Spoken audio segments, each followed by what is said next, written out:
আসসালামু আলাইকুম।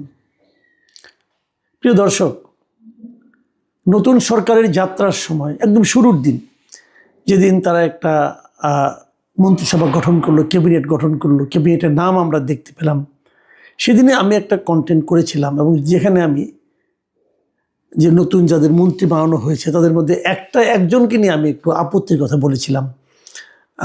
মিস্টার খলিলুর রহমানকে নিয়ে বলেছিলাম তাকে নেওয়ার কী দরকার ছিল। এটা নিয়ে আমি একটা বিস্তারিত ভিডিও করেছিলাম। আমার ধারণা আপনারা সেটা দেখেছেন।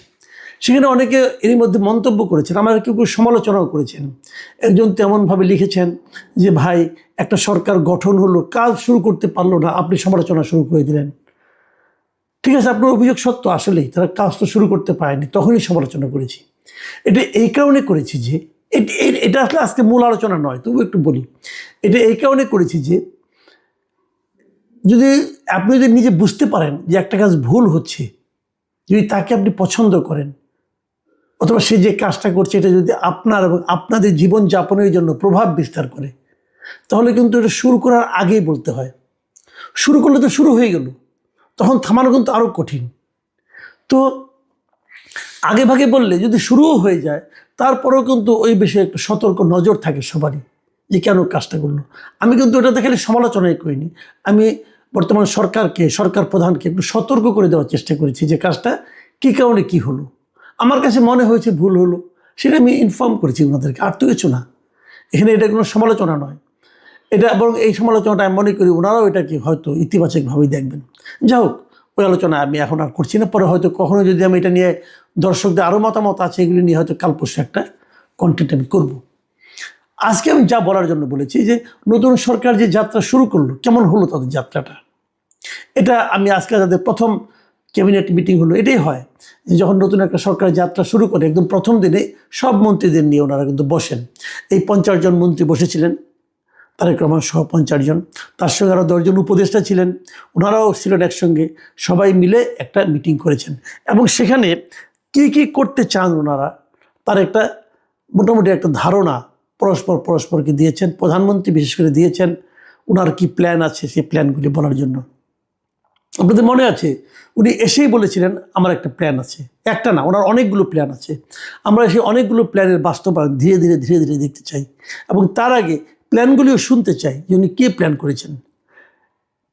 দায়িত্ব নেওয়ার পর আজকে যে প্রথম ক্যাবিনেট সভা, এই সভায় উনি 3টা বিষয়কে অগ্রাধিকার দিয়েছেন, যেটা নাকি ইমিডিয়েট করতে হবে। যে 3টা অগ্রাধিকার বিবেচনায় প্রাথমিকভাবে ওনারা 3টা জিনিস সামনে নিয়ে এসেছেন। এই 3টা জিনিস কী কী? এই 3টা জিনিস হচ্ছে দ্রব্যমূল্য নিয়ন্ত্রণে রাখা এবং সরবরাহ ঠিক রাখা, আইন শৃঙ্খলা পরিস্থিতিকে আরও উন্নত করা, এবং বিদ্যুৎ ও জ্বালানি খাত যেমন গ্যাস, বিদ্যুৎ, এগুলোর যেন কোনো সমস্যা না হয় সেদিকে লক্ষ্য রাখা। দেখুন, এই 3টাই কিন্তু আসলে যে আগামীকাল থেকে যে পবিত্র রমজান শুরু হচ্ছে, রোজা শুরু হচ্ছে, এটাকে সামনে রেখে করা হয়েছে। রোজার সময় আমরা সবসময় দেখেছি জিনিসপত্রের দাম বেড়ে যায়, এই জন্য এটাকে নিয়ন্ত্রণে রাখার জন্য দ্রব্যমূল্য নিয়ন্ত্রণে রাখতে বলেছেন। এবং কিছু কিছু জিনিস আছে এক সময় আমরা প্রতি রমজানই দেখি যে টাকা দিলেও পাওয়া যায় না, তাদের এই সরবরাহটা ঠিক থাকে, সেদিকেও তারা এই সরকার নজর দেবে। এই একদম খুব গুরুত্বপূর্ণ। এবং এটা কিন্তু একটা জিনিস মাথায় রাখতে হবে, দ্রব্যমূল্য কেন নিয়ন্ত্রণ রাখতে হবে এবং এই রাখার নিয়মটা কী। দেখুন, দ্রব্যমূল্য হলো মানুষকে প্রথমে টাচ করে, কিন্তু ভালো মন্দর প্রথম স্পর্শটা হলো দ্রব্যমূল্য দিয়ে। কারণ সবাইকে খেতে হয়, খেতে গেলে বাজার করতে হয়, বাজার করলে জিনিসপত্র কিনতে হয়, কিনতে গেলে টের পাওয়া যায় যে পকেটের টাকার সঙ্গে বাজারের দাম মিলছে কিনা। যদি আমার পকেটে যে টাকাটা আছে, এই টাকাটা তো আমি এই দেশেই বসে ইনকাম করি, তাই না? তো আমার যে ইনকাম, আমার এই আয়ের সঙ্গে যদি আমার ব্যয়টা সঙ্গতিপূর্ণ না হয়, জিনিসপত্র কিনতে গিয়ে যদি আমি আয়ের সঙ্গে মিলাতে না পারি, তখনই কিন্তু মানুষের জীবন একটা দুর্বিষহ হয়ে ওঠে। তখন যা বলবেন, আপনি ভালো কথা বললেও তখন মেজাজ খারাপ হয়ে যায়। আমি জানি না আপনাদের কি হয়, আমার এরকম হয়। কিন্তু যখন পকেটে টাকা না থাকে না, তখন সব কিছু খারাপ লাগে। তো দ্রব্যমূল্য দিকে ওনারা প্রথমে নজর দিয়েছেন, আমি খুব খুশি হয়েছি। কিন্তু প্রশ্নটা হলো, দ্রব্যমূল্য মাঝে মাঝে অস্বাভাবিকভাবে বেড়ে যায়, কেন বাড়ে? বাড়ার কারণ হলো দুটো, একটা হলো চাঁদাবাজি, এক হলো সিন্ডিকেট। চাঁদাবাজি এবং সিন্ডিকেট, চাঁদাবাজির সঙ্গে আবার আইন শৃঙ্খলার একটা সম্পর্ক আছে। আইন শৃঙ্খলার দায়িত্বটা কার? সালাউদ্দিন সাহেবের, মানে স্বরাষ্ট্রমন্ত্রী। তা চাঁদাবাজি যদি বন্ধ করতে পারেন, দ্রব্যমূল্য অটোমেটিক কমবে। দেখুন, আমি এটা বারবার উদাহরণ দিয়ে বলেছি, যেমন ধরেন একদম উত্তরবঙ্গ থেকে একটা সবজি ঢাকায় আসবে, সেখানে হয়তো 40 টাকা কেজি, সেটাকে ঢাকায় আসতে আসতে অন্তত 10-12 জায়গায় চাঁদা দিতে হয়। এই চাঁদাটা কে নেয়? আগে নিত ছাত্রলীগ, যুবলীগ, স্বেচ্ছাসেবক লীগ, তাহলে এখন কে নেয়? এখন যদি কেউ নেয় তাহলে তো এই সরকারের কি হবে? ছাত্রলীগ তো এখানে চাঁদা নিতে পারবে না, যুবলীগও পারবে না, স্বেচ্ছাসেবক লীগও পারবে না। তাহলে ছাত্র বলেন, যুব বলেন, অথবা স্বেচ্ছাসেবক বলেন, এরা সবাই তো এই সময়ের এই সরকারের লোক হবে, তাই না? তো যদি চাঁদাবাজি হয় তাহলে বুঝতে হবে এরাই তুলছে চাঁদাটা।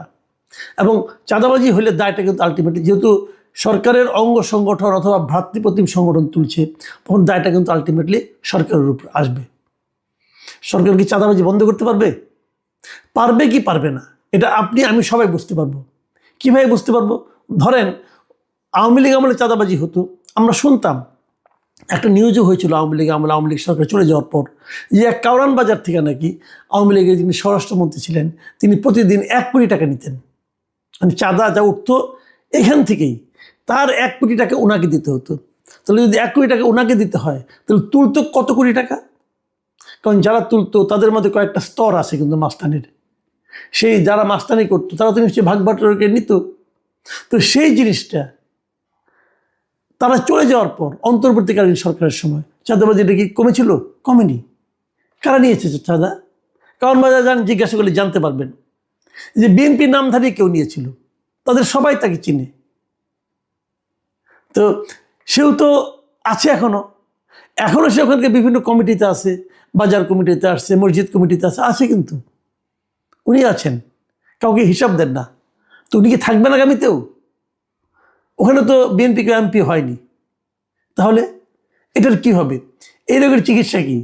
এই রোগের চিকিৎসা যদি আপনি করতে পারেন, যদি ঠিকঠাক মতো অ্যান্টিবায়োটিক দিতে পারেন, তাহলে কিন্তু জিনিসপত্রের দাম নিয়ন্ত্রণে থাকবে, সবজির দাম নিয়ন্ত্রণে থাকবে, রোজার সময় লোকে বেগুনি খায়, বেগুনির দাম নিয়ন্ত্রণে থাকবে, লেবুর দাম তো এরই মধ্যে বেড়ে গেছে, 150 টাকা হয়ে গেছে শুনছি, এক হাড়ি লেবুর দাম 150 টাকা, এটা তো অলরেডি বেড়ে গেছে। তো এইগুলি কিন্তু চিন্তা করতে হবে। তো আপনি যদি আইন শৃঙ্খলাকে নিয়ন্ত্রণে আনতে পারেন, আপনি যদি চাঁদাবাজিটা বন্ধ করতে পারেন, তাহলে দ্রব্যমূল্য নিয়ন্ত্রণে থাকবে। সিন্ডিকেট ভাঙুন। সিন্ডিকেট কি ভাঙতে পারবেন? আমাদের নতুন যিনি বাণিজ্যমন্ত্রী হয়েছেন খন্দকার আব্দুল মুক্তাদির, ওনার পারফরমেন্স সম্বন্ধে আমার কোনো ধারণা নাই। উনি কেমন লোক, কেমন ক্যাপাবেল লোক, সেটা হয়তো এই রমজানে মানুষ টের পাবে। উনি কি সিন্ডিকেট ভাঙতে পারবেন? সিন্ডিকেট ভাঙা কঠিন কিছু কাজ বলে আমি মনে করি না, যদি সরকার চায়। যদি না ভাঙা যায় তাহলে বুঝবো সরকার দুর্বল, অথবা সরকার নিজেই এর সঙ্গে জড়িত। হিসাব ভাই সহজ। আপনি আমার কে হন, মামাতো ভাই না খালাতো ভাই, এটা কিন্তু ইম্পর্টেন্ট না। ইম্পর্টেন্ট হলো আপনি কাজটা করতে পারলেন কি পারলেন না। যদি আপনি পারেন, আপনাকে স্যালুট। যদি আপনাকে না পারেন, আপনার প্রতি আমাদের ক্ষোভ থাকবে। এটাই সহজ কথা। আপনি দায়িত্ব নিয়েছেন, আপনাকে পারতে হবে। মুক্তাদির সাহেবকে বলছি, ভাই আপনি কে? আমি চিনি না আপনাকে, আপনাকে চিনতে চাই। আপনি আপনার জাতটা চেনান আমাদেরকে, আমরা অপেক্ষা থাকবো আপনি কী করতে পারেন। আর জ্বালানি মন্ত্রীকে ইকবাল হাসান মাহমুদ, উনি পুরনো মানুষ, আগের থেকে উনি এই খাতের সঙ্গে জড়িত ছিলেন অনেক আগেও, তো ওনার অভিজ্ঞতা বেশি। উনি কী করবেন আমি জানি না। তবে এটা ঠিক, বিদ্যুৎ কিন্তু যাচ্ছে, বিদ্যুৎ কিন্তু নিয়মিত যায়, চলে যায়। কালকেও আমার বাসায় বিদ্যুৎ চলে গিয়েছিল। আমি একটা টকশোতে ছিলাম, অর্ধেক অবস্থায় বিদ্যুৎ চলে গিয়েছিল। মানে চলে যে গিয়েছিল, আমি যে বানিয়ে বলছি না, তার প্রমাণ হলো এটা, যে কাল রাত আমি ডিবিসি টকশোতে ছিলাম, রাত তো 12টার সময় বিদ্যুৎ চলে গেছিলো, 10-15 মিনিট ছিল না। তো যাই হোক, এটা কিন্তু দেখতে হবে ওয়েজার সময়, বিশেষ করে তারাবি নামাজের সময়, এই সময় বিদ্যুৎ চলে গেলে কিন্তু একটা ভয়ঙ্কর অবস্থা হয়। এখন কিন্তু ধীরে ধীরে গরমও চলে আসছে, কীভাবে কী হ্যান্ডেল করবেন আমি জানি না। তবে আমি মনে করি সরকার আজকে ক্যাবিনেট মিটিংয়ে যে সিদ্ধান্তগুলি নিয়েছেন, যেগুলি অগ্রাধিকার ভিত্তিতে যেগুলি ওনারা নির্ধারণ করেছেন, আমার পছন্দ হয়েছে। আমি হয়তো বলতাম যে আপনারা চাঁদাবাজি বন্ধ করেন, দুর্নীতি থামান। তো এইগুলো প্রাথমিকভাবে থামালে কিন্তু চাঁদাবাজি এমনি থেমে যাবে, দুর্নীতিও থেমে যাবে। যদি আইন শৃঙ্খলা পরিস্থিতি উন্নত করা যায়, চাঁদাবাজি কমবে। যদি বাজার সরবরাহ ঠিক রাখতে হয়, চাঁদাবাজি বন্ধ করতে হবে। কাজে আমি মনে করি সরকারের উদ্যোগটা ভালো, এবং আমরা দেখতে চাই এর বাস্তবায়ন কেমন হয়। আমি মনে করি, আমার এটাও মনে হয় যে আমি যতটুকু বুঝতে পেরেছি